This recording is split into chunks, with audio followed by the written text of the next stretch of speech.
ओम श्री साईनाथाय नमः। पिछले एपिसोड में हमने देखा कि उपासनी महाराज कैसे शिरडी आ गए, बाबा ने उनका स्वागत कैसे किया, अन्य लोग उन पर नाराज हो गए, बाबा पर भी नाराज हो गए और उपासनी महाराज पर तो क्रोधित हो गए। बहुत लोगों को गुस्सा आया और ये सब जाने माने थे, लेकिन सबको यह लगता था कि हम ही बाबा के बहुत करीब है, लेकिन ऐसा नहीं रहता है। उसके आगे क्या हो गया? बाबा के आदेश के अनुसार उपासनी महाराज को वहीं रहना पड़ा। वो 7 दिन घूम के वापस शिरडी ही आ गए। फिर उन्होंने तय किया कि बाबा की इच्छा है, जहाँ रहे मैं यहीं रहूँगा, यही मेरे गुरुदेव है। फिर रहने के लिए तो शिरडी में कभी जगह ही नहीं थी। वो दीक्षित वाड़ा में रहने लगे। अभी खाने पीने का प्रबंध कैसा करें? बाबा ने उनको कहा था, दादा केड़कर करके थे, उनके पास जाना और खाना खा लेना, जितना चाहते उतना खा लेना। दादा केड़कर को बोला, आपके घर ये आएंगे, उनको जब भी आएंगे खाना खिलाना। उपासनी महाराज को उतना वो अच्छा नहीं लगा, लेकिन बाबा की आज्ञा समझकर वो वहाँ जाना चालू किया। उन्होंने दर्शन के लिए वो आरती के समय जाते थे, वापस आ जाते थे, किसी के साथ बात नहीं करते थे, बाबा को वंदन करके वापस आ जाते थे। और दीक्षित वाड़ा में एक कोने में बैठ के उनके पास क्या था, 4-5 ग्रंथ थे, वो पढ़ना चालू करते थे। आजू बाजू में बैठ के लोग गप्पे लगाते थे, उनमें वो ध्यान नहीं देते थे, उनके साथ कुछ फालतू बातें नहीं करते थे। किसी ने कुछ पूछा, उतना ही जवाब दे के हाथ जोड़ के बाजू में जाके बैठते थे। इससे क्या होने लगा, लोगों को क्या लगा कि खुद को कोई ज्ञानी समझते हैं, लगता है यहाँ बाबा ही सब कुछ है और ये यहाँ बैठते पूरा दिन कुछ पढ़ते रहते हैं। क्यों द्वारका में जाके बैठ नहीं सकते?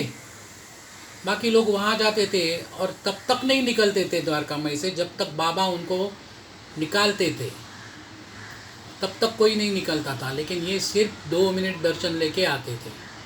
फिर लोगों ने उनके साथ छेड़खानी चालू की, उनको तकलीफ़ देना चालू किया। अभी किसी का नाम लेना यहाँ मैं उचित नहीं समझता हूँ, लेकिन इट इज़ नोटेड रिटर्न कि किस किस व्यक्ति ने उनको कैसे कैसे तकलीफ़ दी है। उन्होंने सब कुछ सह लिया, क्योंकि उन्हें सिर्फ भगवत प्राप्ति चाहिए थी। आत्म साक्षात्कार के मार्ग पे वो थे, वो पूरा होने का समय आया था, इसलिए उन्होंने कुछ नहीं बोला। खाने पीने में भी उनकी ज़्यादा रुचि नहीं थी। 2-4 दिन जाने के बाद उनके मन में ऐसे आया कि दादा केड़कर के पास हर रोज़ जाना अच्छा नहीं है, इसलिए उन्होंने बीच बीच में जाना ही छोड़ दिया। लेकिन बाबा सब खबर लेते थे, भगवान को सब मालूम रहता है। कैसे रहता है वो भगवान जाने। बाबा ने दूसरे ही दिन उनको पूछा, तुम्हें क्या लगता है, मुझे मालूम नहीं? जाओ खाना खा लो, हर रोज़ जाना मैंने बोला है, जाओ। उन्होंने हाँ कहा, लेकिन उनका खाना बहुत कम कम होने लगा था, थोड़ा ही खाते थे, वापस आ जाते थे। अब ये जो भक्त मंडली जब बाजू में बाबा के इकट्ठी हुई थी, कोई कोई लोग उनको लकड़ी लेके मारने लगे, उपासनी महाराज को, कोई पत्थर फेंकने लगे, कोई कोसने लगे। इतना बढ़ गया कि बाबा सिर्फ देखते थे, उनको मालूम नहीं था। वो रोक सकते थे, रोक नहीं सकते थे, लेकिन उन्होंने किसी को नहीं रोका। ये उपासनी महाराज जी की भी परीक्षा थी और उनको तकलीफ देने वालों की भी परीक्षा थी। जो खुद को भक्त समझते हैं, वो क्या कर सकते हैं, इससे मालूम हो जाता है। अभी ये कहानी मैं क्यों बता रहा हूँ, ऐसे शायद हमारे साथ भी होता है। हम नेक रास्ते से जाते हैं, नेकी से चलते हैं, बर्ताव करते हैं, लेकिन कोई लोग आके हमें तकलीफ़ देते हैं, ऐसा हमें लगता है। वो क्यों होता है? इसका कारण एक ही है, हम जब इस रास्ते से जाते हैं, हमारी पॉजिटिविटी, जो पॉजिटिव ऊर्जाएं बढ़ती है, और पॉजिटिविटी जहाँ ज़्यादा होती है वहाँ निगेटिविटी अट्रैक्ट हो जाती है और हमें तकलीफ़ देना लोग चालू करते हैं।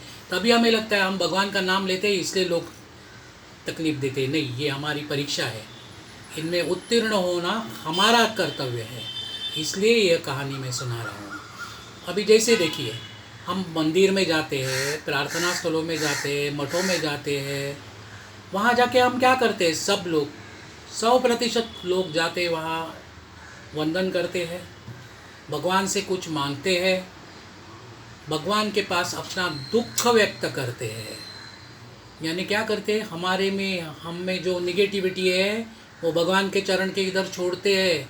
अभी वो भगवान के मंदिर में कितनी निगेटिविटी होनी चाहिए? रहती है?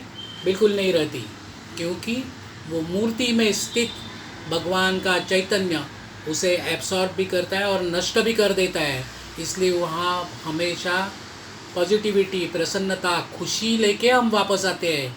वहाँ दूसरा भी जाता है, वो भी खुशी लेके ही आते हैं। क्यों? तो भगवान की जो ऊर्जा स्रोत है उसमें यह निगेटिविटी पूरी की पूरी नष्ट हो जाती है। वैसे ही है, शिरडी में बाबा को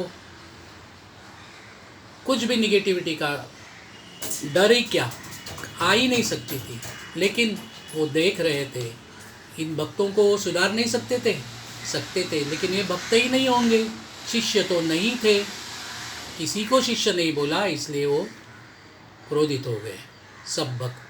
अभी एक दिन ऐसे हो गया, इन लोगों का वो मंडली जमी थी, आजू बाजू में इकट्ठा हुए थे। इनमें ऐसे लगा कि अभी हम उपासनी महाराज को निकालने के लिए ये काम करना चाहिए। क्या करना चाहिए? पुलिस में रिपोर्ट देना चाहिए कि ये कोई गलत आदमी आया है, गलत हिसाब से आया है, बाबा जी को और हमको भी उससे धोखा है, नहीं तो ये कोई पुलिस का जासूस है। हो गया। दूसरे दिन पुलिस आ गई, उन्होंने उपासनी महाराज को पूछा, आपके खिलाफ एक कंप्लेंट है। उपासनी महाराज ने कहा, क्या है? बोलिए। एक, आप कोई गलत आदमी है और आप यहाँ आ गए कुछ गलत काम करने के लिए।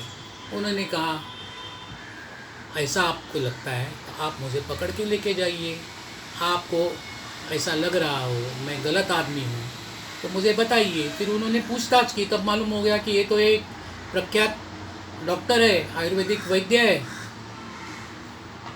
फिर पुलिस देखने लगे, कुछ नहीं हुआ। फिर उपासनी महाराज ने कहा, अगर ये बात नहीं है और मैं पुलिस का आदमी है, ऐसे कंप्लेंट किया है, तो मुझे मेरा काम करने दीजिए, आप जाइए। पुलिस ने कहा, हाँ बाबा आप बराबर बोल रहे हैं। बाबा यानी उपासनी महाराज को। पुलिस निकल गई। अभी इसके बाद क्या हो गया? जो श्यामा यानी माधवराव देशपांडे थे, उनके मन में क्या आया कि इस एक आदमी के वजह से सबको तकलीफ़ होती है। तो उन्होंने बाजू में आके उपासनी महाराज को कहा, आपके वजह से यहाँ ऐसा ऐसा हो रहा है, यहाँ सब आजू बाजू का वातावरण दूषित हो रहा है, तो इस उचित रहेगा आप शिरडी छोड़ कर जाइए। लेकिन बाबा की आज्ञा नहीं थी, उपासनी महाराज वही रुके। उन्होंने सिर्फ एक किया, द्वारका में ही जाना छोड़ दिया।